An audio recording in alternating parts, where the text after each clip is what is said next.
Sa eternity, walay figure sa mother nga gimenson. Wala tay heavenly mother, walay figure sa female sa eternity. 1 John 5:7. There are three only that bears record in heaven, the Father, the Son, and the Holy Spirit. Walay mother figure sa heaven. Pero during sa creation, nasulod sa hunahuna sa Dios ang pag-design og mother. Nahimo lang ni siya nga idea ang mother during na sa day of creation.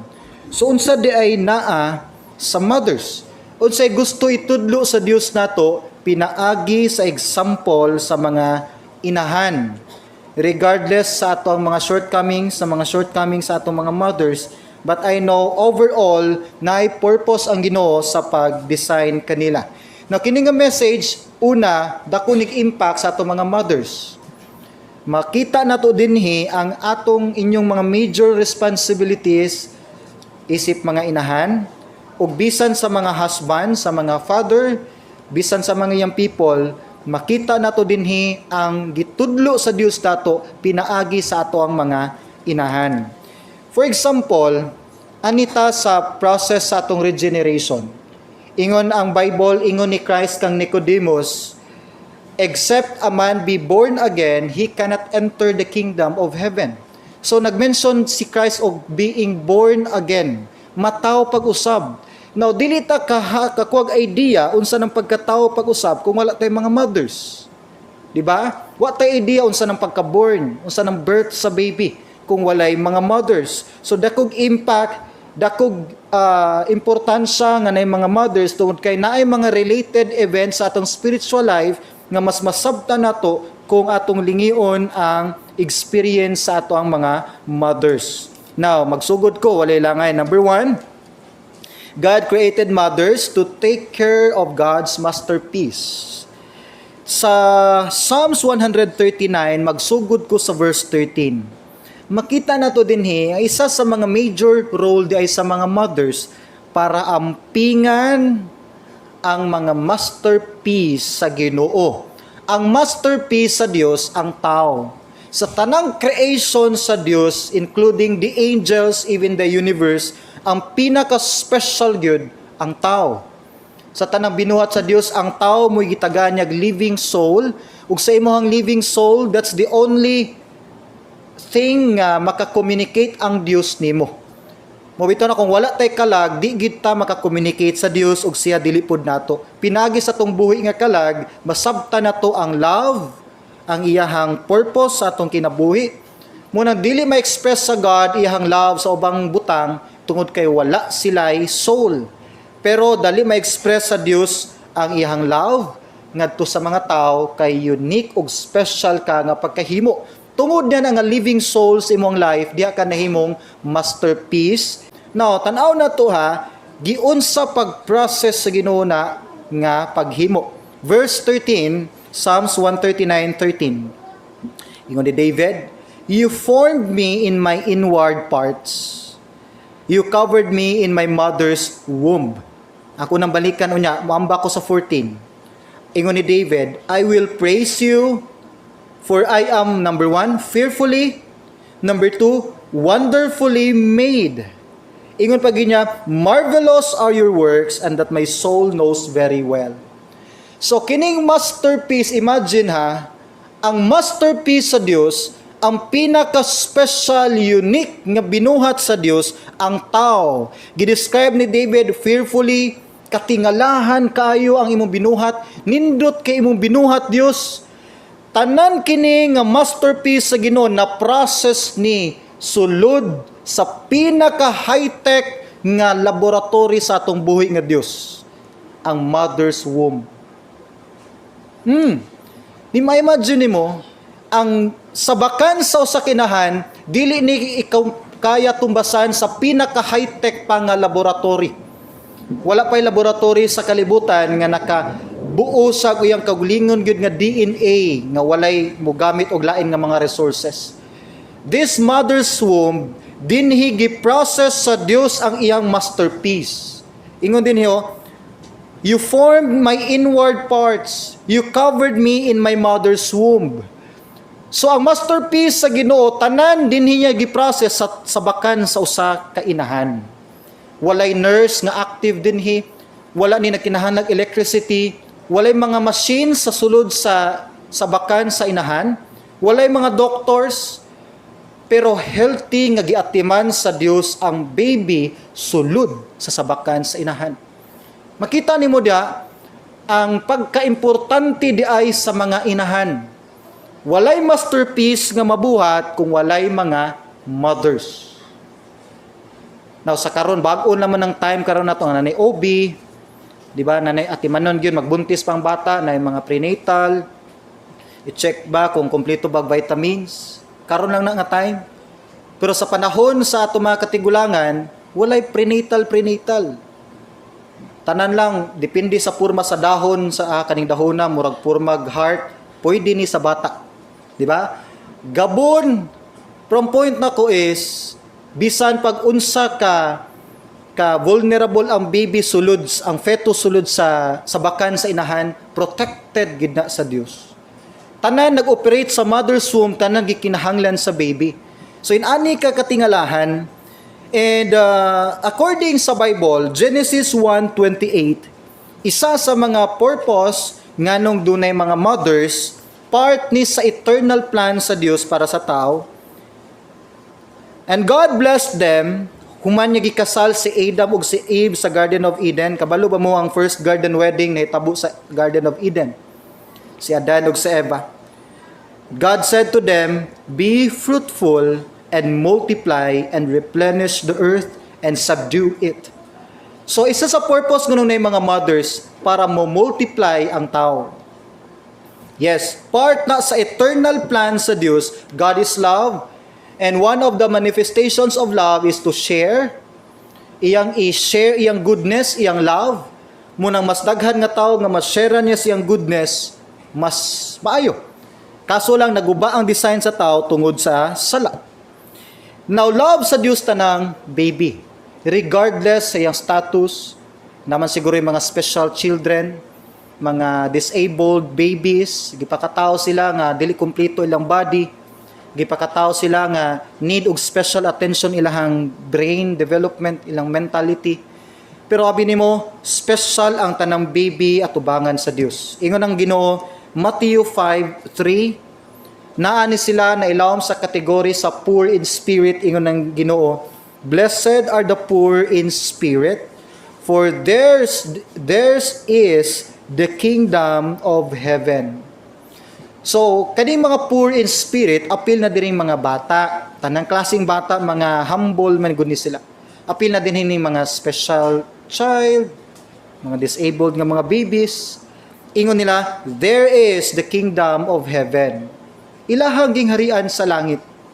Muna nga ang mga bata nga nay mga special needs, safety na sila sa kamot sa atuang Dios. Now, isa sa major purposes, again, sa usa ka mother, siya mo protektar, siya mo amping sa usa ka baby, sa isa ka masterpiece, aron one day, ang life nining mong bata, maggamit sa purpose sa Dios kadiya. Isa sa example nini si Moses. Ang mama ni Moses, si Jochebed, sa Old Testament. Sa Exodus chapter 2, nataw si Moses sa usa ka panghitabo, nga dili gyud maayo kayo gyud nga situation.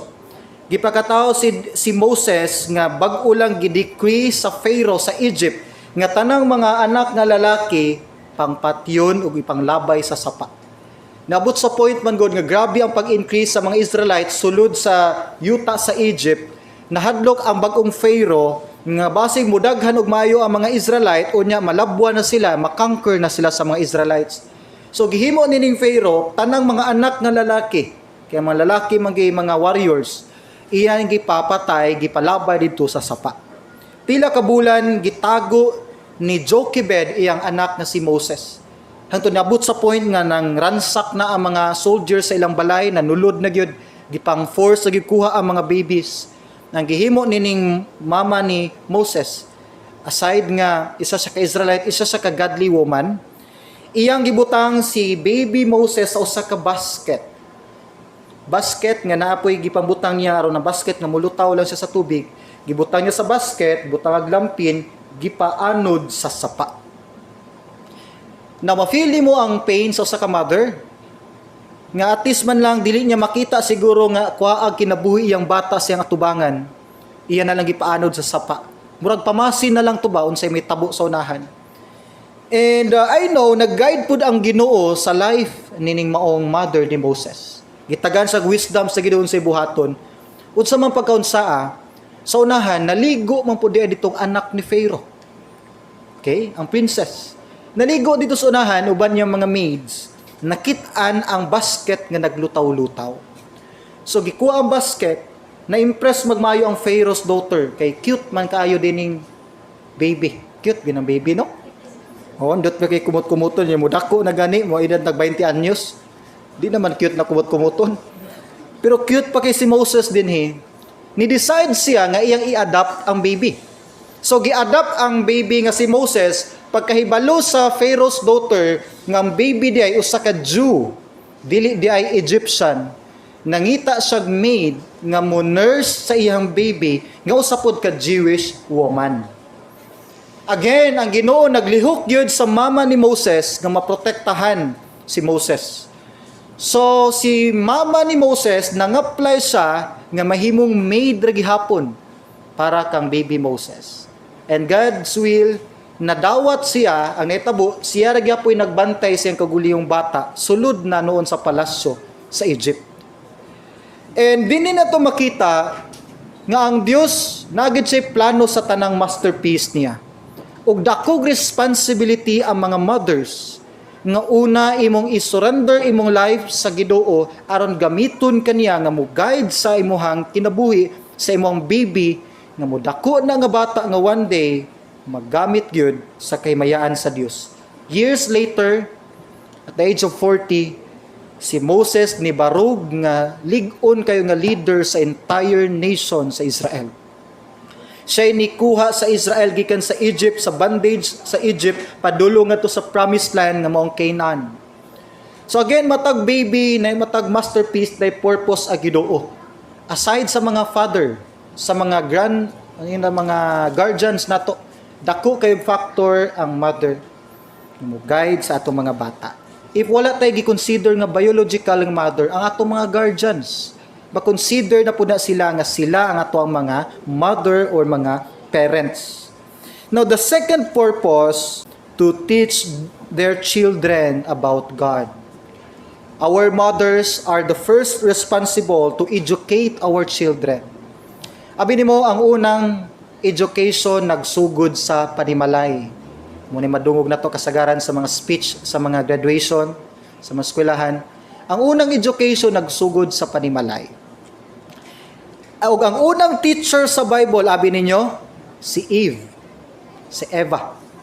Siyang wife ni Adam, siyang first wife, siyang first mother sa Bible. Ug una niyang gitudluan ang iyang mga bata. Tulo lang ang na-mention nga bata or anak ni Adam ug ni Eve sa Bible, pero ingon ang Bible dagan silang mga anak, lalaki ug babae. Pero ang gimension lang sa Bible, si Cain or Cain, si Abel or Abel, o si Seth. Now, dini pa lang daan, makita na nato nga dili tanang mother gyud perfect mo educate sa ilahang mga bata. Yes, mga bata, mga kabataan, di po nato totally mahatag ang blame sa itong mga mothers. Si Eve ang unang mother, unang teacher, pero ang unang violator ay iyang estudyante, si Cain. Iyang gimurder ni Cain iyang brother nga si Abel. O din man, nag-replace ang Ginoo second nga ikatulong nga anak nila si Seth. Moto na preserve gyapon ang generation sa Ginoo. Instead kang Abel, didto nagihatag kang Seth. So, na-failure si Eve. Dili perfect ang mga mothers, pero naatay mahimo atong mga mothers nga ma-preserve ninyo ang life sa inyong mga bata ato nga modako sila nga dunay kahadlok sa Dios. Di na ko malimtan, unang gitudlo gid sa kong mama sa amoa. Di na ko malimtan, I think adaga man siya gitudlo, di na malimtan kana laging pikas kamot, pentel pen, pikas kamot, lipak. Di gina malimtan. Gipa-spelling mi niya sa una og kanang mga spelling bitaw sa name sa mga adlaw, Monday, Tuesday, Wednesday. Totoo na mamangluhag sipon, M-O-N-D-A-Y, Monday, M-O-N-D-A-Y, Monday, T-U-E-S-D-A-Y, Tuesday. Lipak na rin, di ka mo, balang magkuha na, basta ilito ka lang yun ang mga spelling, kay mumakra yun ang lipak sa imuhang bukto no sa imong paa. And inimduman ako, first prayer, gitudlo sa kong mama nako sa bukid that time, dito mihilig, sa province, isa mahadlok gani kadong. That time I was grade 1 or kinder, something inana. Mahadlok gani kadong, ing nalang do nga ang Ginoo magbalantay kanako. Pali ka la, Ginoo magbalantay kanako. Ginoo magbalantay kanako. Abot kinomdom mabalis mamsusa na yaga ra ba to yaha o tiud anay gyud. Pero tinuod ako apply. Every time nako sa kahadlok or nako gusto paliton, Ginoo magbalantay kanako. One time, nangita kog damang, nagdakog sulo. Gabi tingog man ang wakwak sa mong bukid. Pag tingog sa wakwak, Ginoo magbalantay ka na ako. Sikog ko sa damang, Ginoo magbalantay ka na ako. Nagkakusog manggid sa akong tungod. Ang nitabog, labay na ako sa akong karatol. Ang suo pag akong nalabay, ang dama ako na bit-bit, dagad ko padulong sa balay, kuha may nahimo ang Ginoo magbalantay ka na ako. Pero gitudluan, nag-prayer that time. And yes, mo na role sa atong mga mothers. Dili perfect ang mga mothers. Mo nang naa si mga fathers, mo support yun sa mga mothers. Naapod si mga children, mo pray para sa ilang mothers. Pero this time, dako gyud part ang mga mother. Pag-educate o pagtudlo sa godly ways sa atong kabataan. Kabalo ba mo nga tanang mothers singer? Ha? Bisag unsa ka yabag sa tingog sa mga mama. Pero mukanta na ganina sila bit-bit ilang bata. Matulog gid na ilang bata sa kanindot sa ilang tingog. Pito. Abi nimo ang nindot gid nga tingog. Dili man tong barugan ka sa mga audience, mag-standing ovation ng mga judges. Ang pinakanindot nga tingog kanang kaya ka patulogon. Taawa. Abi nimo, ang first nga fans sa mga mother, ilang mga bata. Oh, di tod ka mo standing ovation, di man kakabulong pakpak, pero ang imo pagkatulog, pasabot na, nga lami kay paminaw ng tingog gid si imuhang inahan. May something special. Muna nga, ang mga mama bitaw matingala ka, ubang mama pakantahon og video kihan, ikaw nga naminaw, gusto nimo palungon bitaw, mag-burn out nung tani kay ha. Pero pakantahan na sa kunas ilang bata, hagok kina ilang bata. Unique kayo nga koneksyon sa tingog sa mama ngadto sa ilahang kabataan. Ninumduman ako sa Bible, abi nimo, sa Bible, si Hannah. Nagpray siya nga nasay baby, sila ni Elkanah. Many years wa sila tagayg baby. Igo ng Bible, gisirado sa Ginoo ang sabakan ni Hannah. Gihimo ni Hannah, isa ni sa secret sa powerful nga prayer. Niadto siya sa temple, day and night, nag-fasting pa siya. Nihimo siya isa ka vow. Ing sa Lord, tagail lang kog baby nga lalaki, specific. Akong isaad di mo, nga kung ihatag di mo ni Lord, akong ibalik dis imong kahimayaan, padak-o na ko ni nga mag-serve ni mo. Muna'y vow niya sa Ginoo. Powerful ang prayer nga dunay vow. Timan ina. Powerful ang prayer nga dunay papilit nga pakigsaan. Gitubag sa Ginoo dali lang. Nataw si Samuel. O gibaluta si Samuel na himong isa sa mga great spiritual leader sa Israel. Pagkatao ni Samuel, ginumduman ni Hannah iyang saad sa Ginoo. Nibalik sa temple, that time ang priest kay si Eli, ang spiritual leader nila. So gibalik ni Hannah si Samuel sa temple. Iyang gipapuyo gyud. Wa lang niya gipa-influence, iya gipapuyo si Samuel sa temple, ug didto si Eli ang nag-train gyud ni Samuel, hatong nagdako si Samuel, mo na nahimo siyang prophet ug spiritual leader sa Israel. And yes, ako nasayod ko nga major role sa mga parent, labi na sa mga mothers, ang pag-guide sa atong mga bata sa spiritual nga way. Lahi gyud mutudlo ang mama kaysa papa. Bitaw, lahi. Nagi skills ang mga mothers nga nagi something nila nga dali maminaw ang bata kaysa mga papa. Yes, kabalo ba mo nga samtang gikan pagka-fetus sa baby hangtod 9 months sa mother's womb, nagsugod nag-educate ang mama sa iyang baby? Aside sa balay, ang unang education, nagsugod sa mother's womb. Sa una, nagpa-check up ming third day, kang Sister Cathy. Ingon ang doktor, istorya ang bata. Ha? Sister? Baka dungog na sa imo tingog. Mo ba? Sige. Mutong, gihimo po, si Cathy, magkatakanta na siyang tiyan. Ako po, musta man kadiha dong. Ma-develop na niya ang hearing nga tuwa sa gawas, madungog niya na. Muna inigawas sa bata, pakatao na siya, familiar na siya sa tingog sa iyang inahan. Kisibi niya madungog na iyang inahan. Labi buntis bitaw niya, sige giyaw-yaw. Dako kinag-education sa iyong bata. Dali kay ma-familiar sa bata ang tingog sa iyang mama. Kay madungog mang yaw-yaw. Yes, duty sa mga mothers. Ang mothers good ang unang responsible kay sa imo man gi-entrust ang first process sa baby hangtod nga gipakatao siya. Sa Bible bitaw, si Timothy, na noon man ni siya nga isa sa mga young pastor sa Bible. Apprentice ni siya ni Apostle Paul, o isa sa mga faithful, obedient king nga young pastors, si young Timothy. Nasa book no 1 Timothy o 2 Timothy. Kay maluba mo, kinsay nag-influence ni Timothy, ngay mahimong godly iyang life. Tanaw na to ha, 1 Timothy 1:5. Letter ni Paul nga to kang Timothy. Ingon si Paul, when I call to remembrance the genuine faith that is in you. So, gi-appreciate ni Paul ang grabe nga faith ni Timothy. Ingon siya, which dwelt first in your grandmother Lois and your mother Eunice. I am persuaded is in you also. So, ingon ni Paul, na-appreciate na ko, Timothy, imong passion, imong faith sa Ginoo.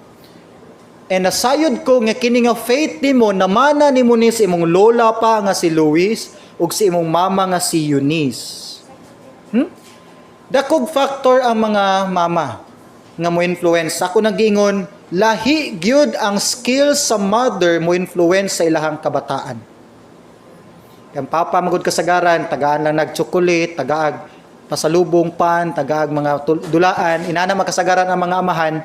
Pero ang mama gani, lahi, na dinha ang love, na diha ang lipak ug binugha. The third reason why God created mothers to teach their children about the unconditional love of God. Isa sa lisod sabton biya ug importante masabtan sa tao ang unconditional nga gugma sa Dios. Yes. Lisod sabton ang love sa God. Lisod sabton ang love sa Father. Daghang question, if God is love, nganong na may pain, nganong na sufferings, nganong dunay problema, kung love gyud sa Dios ang katawhan, nganong na may violence sa ato ang kalibutan, nganong na ay killings, nganong na ay mga sakit, ang COVID-19. Once masabtan na to ang love sa Father, ang gugma gyud sa Dios, dako kinig impact sa ato kinabuhi. In fact, mohatag na to nig stability, mohatag nig hope, mohatag ning assurance nga despite or in spite sa mga difficulties, magpabilin tang lig-on sa pagpangalagad sa Dios. Og dinhi na to makita nga dako kayong part ang mga mothers. Kamoy unang teacher sa gugma sa inyong mga bata. Kay sa tiyan pa lang sa inyong sa sabakan pa lang ninyo ang mga bata kay balo ba mo nagtudlo na mug love of affection sa ilaha. Kinumdum nun ko sa time ni King Solomon, na dinhi nahitabo ang usa ka lahi ug unique kayo nga expression sa love sa usa ka mother. Si King Solomon gitagan siya title nga the wisest king sa iyang time. Isa sa mga remarkable nga gihimo ni King Solomon, sa iyang korte naay duha ka mama nag-away, naglalis. May gani atong panahon na wala pa yung Facebook. Kaya kung nanay Facebook atong panahon na, sa Facebook na to nag-away. May gani wala pa sa korte. Ang problema mo ni, Ingon ang tinuod nga mama, duha ka mama man, ang usam mini nga mama o sa tinuod nga mama, sa tunga-tunga nila naa diha ang bata nga inosente. Baby pa gyud, pila pa ka months. Ingon ang mama, sa Haring Solomon, kining bataa ako ani. Kining usa ka mama, kawatan na sa kong bata. Inani man gud daw ang nahitabo. Usara silang panimalay kaning duha ka mama, usara ka balay, nagdungan man pug panganak. So nagdungan silang panganak, ilang mga bata, pariharag edad, pariharag naong, no, lampin ra siguro nagkalahi. Nahitabo, during silang pagpangatulog, naligiran maning bata sa mama, ang usa. Lakto do pa kasulti ng Bible, namatay ang baby. Tapad siyang inahan. Ang isa ka mama din nga natulog nga healthy kay ang baby, okay ra. Nakamata maning mamag una. Pagtanaw niya iyang baby, wala na'y kinabuhi. Iyang gibaylo. Gikuha niyang baby sa pikas bed, gibutang siya, iyang patay nga baby, gibutang diya sa isa ka mama.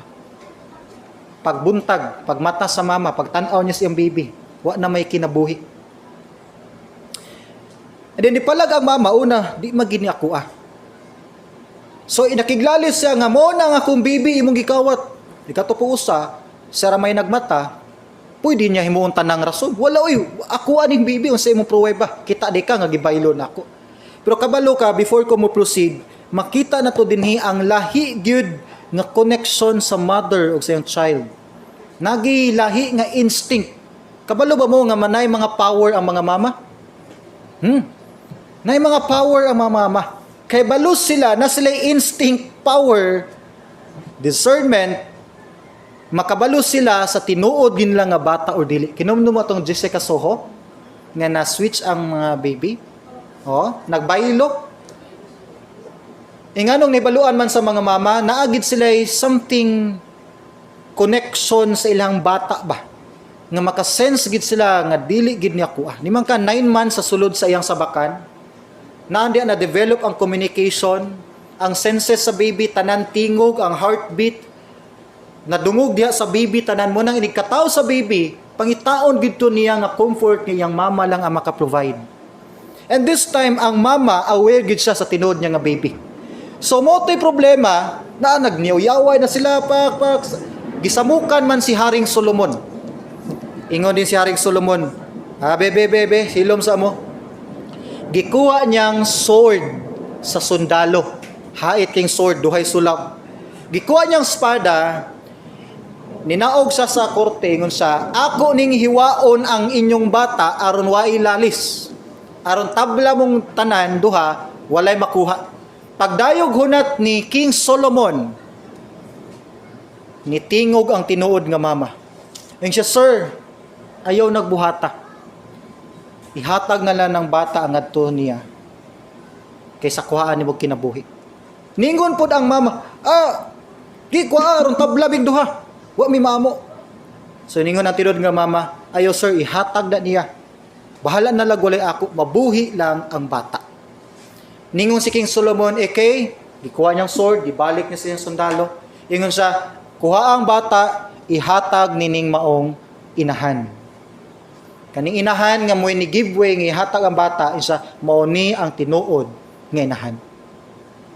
Kay tinuod nga mama, dili ka makaako gyud. Makita ang pagkadaot, pagkaguba sa imuhang anak.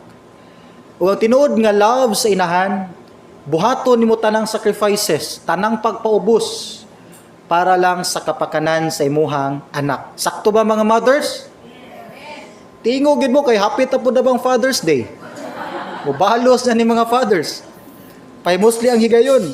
Inana ang mga mothers. Ug dako nag-impact nga gitudlo sa Dios sa atong kinabuhi. Tungod kay ang love sa Dios nato unconditional. Unconditional. Abi nimo dili nindot ang love. Talking about love, I'm not talking about romantic nga love. Tanang klaseng love, parental love, brotherly love, friendship nga love, romantic nga love. Dili nindot ang love. Yes, nga no, practically tungod kay once mo love ka sa katao, willing ka mo accept og pain. Part gid ang pain sa design sa love. Love is not just about chocolates. Dili na ni mahitungod sa happy moments, sweet nga mga words. Ang love na ay tunok, ang love na ay pain. Muna ingon ang John 3:16, for God so loved, ang standard sa love na sa Dios gihatag niya sa tao, pero yung ng Bible that He gave His only begotten Son. And that talks about pain. Love sa Dios ang tao, mauna nga iyang gihatag iyang anak sa cross. Mauna nga nasakitan in taon ang Father. Love ni Christ ang tao, mauna nga nagpalansang siya sa cross. Part gyud sa love ang pain. Munang sa mga modern mga teens, mga young people, atat kay mahigugma, atat kayo mga in love, kay nagtuo sila nga ang picture sa love puro lang caring, nagkain na you, wear na you, nag-sleep na you. Mo na pagtuo nyo sa picture sa gugma. No. Ang love, do na gyoy kasakit. Nay pain ang love. Ingon ng 1 John, perfect love cast out fear. Again, perfect love cast out fear. Ang tinuod nga love, muy mo pahawa sa fear. Meaning di ay, hadlok yun. Once ma-in love ka, willing ka mo take og risk. Ug dapat na to ma-realize nga ang example sa to mga mothers, nga tanan ni sacrifice sila for 9 months pag bit-bit sa baby silang sabakan, pag atiman sa bata, despite na yung mga mothers nga, grabe ang ilang unconditional love. 9 months sila gibuntis, pagkatao silang baby, ila na-discover nga ang baby na diagnose nga naay kapansanan sa iyang body, naay kapansanan sa iyang mental condition, naay kapansanan sa iyang speech, naay kapansanan sa iyang emotional nga struggle, pero wa gyud mother nga namili or nagreklamo sa iyang pagbantay sa iyang baby. Yes, nay something sa mga mother nga kung unsay naong porma, hulagway sa ilang baby inigawas, do na gid sila full nga commitment mo atiman na hangtod inigdagko. And diyan na to makita how much more ang love sa Father. Kung bisan ang mga imperfect nga mga mothers nakahatag nini nga klase nga love sa ilang mga bata, how much more ang perfect love sa atong Heavenly Father. Amen? Yes, unconditional iyang love. Despite sa atong shortcomings, despite sa atong mga unfaithfulness, broken vows nga gihatag nato niya sa una. Sige siyag hatag nimo another chance nga mobalik ug makaserve gihapon ka sa Dios. Hinumduman ako si Mary. Ang unang nakasabot gyud sa love sa Dios sa tao, si Mary. Sa diyang gilansang si Christ, isa lang ka disciple ang ibalik si John the Beloved, ug ang tulo ka Mary, isa dito si Mary ang mother ni Christ. That time, patay na si Joseph. Tungod kay maybe siyang katigulangon. Wa naman siya na-mention during sa crucifixion ni Christ. Dito si Mary, sa tila ni Christ. May imagine mo, bisan tuod, walay heavenly mother si Christ, pero nagdako si Christ sa sabakan ni Maria. 9 months, iyang gipanganak si Christ, gipatubo niya si Christ, iyang ginabitbit si Christ, ginahapuhap niya si Christ, ginasininaan, ginapakaon, ginapulbusan, ginapanindot, gipadako. Pag edad ni Christ og 33, gilansang sa cross. Unsay feelings sa ka mother? Mother, namoy idea unsa na nga klase nga feeling. Pag tan-aw ni Mary sa iyang anak si Christ, sayo tan-on nga bayan dito sa cross, siya mo'y unang nasakitan pag-ayo. Aside sa mga disciples ni Christ. Pero wala sukad, nagwild si Mary, ningon nga panaugan akong anak, tangtangan ng cross, wala sa sukad di buhat niya na, dili tungod kay nahadlok sa authority sa Rome, kundi na sabtan ni Mary ang design sa gugma sa Dios para sa katawhan. Kabalo siya nga moto'y bugtong pamaagi nga ang tao ma-reconcile dito sa Dios. Nga kinahanglan iyang anak in taon ilansang sa cross para mabayaran ang tanan natong mga sala. Inana ang love sa usa ka mother. Ug ang love ni Mary lahi. Kay di lang sa kapakanan sa anak, bisan sa kapakanan sa tanang tao sa kalibutan. Kay nasabtan ni Maria nga ang gugma sa Dios di ay para sa tanang tao sa kalibutan. Mothers, responsible mo mo educate sa inyong mga bata nga masabtan nila nga ang imong paghigugma nila tungod kay gihigugma nimo ang Dios. Gilab nimo sila, giampingan nimo sila aron one day mo dako sila nga doon na po'y kahadlok o gugma po didto sa Dios. Yes, munay part sa mga mothers. Children, kung dili perfect ato mga mothers, of course, nagi sila imperfection. You are still responsible to honor and to obey your parents. The only promise bitaw sa Bible or commandment nga dunay pakigsaad ang Ephesians 6:1 and 2. Children, obey your parents. That includes your mother. In the Lord, for this is right. Honor your father and mother. Mo nay saad sa Dios, mo nay iyang sugo nga dunay saad aron mo taas imong kinabuhi sa yuta. Powerful ang pag-honor sa mga parents. And help your mothers. Tabangi inyong mga inahan. Iampo sila sa ilang weaknesses. Kung nasa sila kaluyahon, i-pray sila, Lord, one day unta Ginoo, mahimong committed ilang life diha kadimo. Love ang nag-motivate, ang nag-empower sa atong existence dinis kalibutan. Naa na nimo ang love sa Father, pero dapat kamo grow sa gugma sa Father. Muna dapat kamo grow diha nga love, dapat nimo na i-cultivate ug i-motivate sa imong kaugalingon. Kay powerful ang gugma sa amahan, mo transform sa imong life, mo change sa imong perspective, mo usab sa imong mindsetting, mo ni mo usab sa disenyo dagan sa imong kinabuhi. Powerful ang gugma sa Father. Hinaot nga nagitudlo karon ang Dios nato pinagi sa ato mga inahan. Let us pray. Father in heaven, we thank you, Lord, for reminding us again that we are still loved, we are still cared. Nagpakabana ka sa mong kinabuhi bisan sa pag-amuma di ay sa among mga inahan. Lord, dili lang ron Mother's Day or for the sake sa Mother's Day, among pag-ampo Ginoo, tagaig special nga blessings among mga mothers karon nga nasa church. Tagaig special nga blessing ang among mga mothers nga tuwa karon sa layong dapit, among mga lola. Tagaig Ginoo sila favor karong adlaw, bisan pa man Ginoo sa uban pang mga umabot nga adlaw, nga Ginoo ma-serve nila ilang purpose sa ilahang mga kabataan. Pray na ko ang tanang mga amahan nga mahimo silang supportive sa ilang mga wives, sa ilang mga mothers. Mahila silang supportive ug unta Ginoo ang mga kabataan namo amahan mahimo submissive sa ilang ginikanan usab. Nagtuo ko nga naa dinhi nagsugod ang unang panalangin sa amuang panimalay. I-bless Lord ang tanang naminaw karon sa pulong. I-bless Ginoo ang tanan na kasing-kasing nga nakadungog sa mensahe. Itugot imong Holy Spirit mo'y magagiyaw o magaamping nini. Tanan amahan na mo ginasalig sa ngalan ni Jesus. Amen ug amen.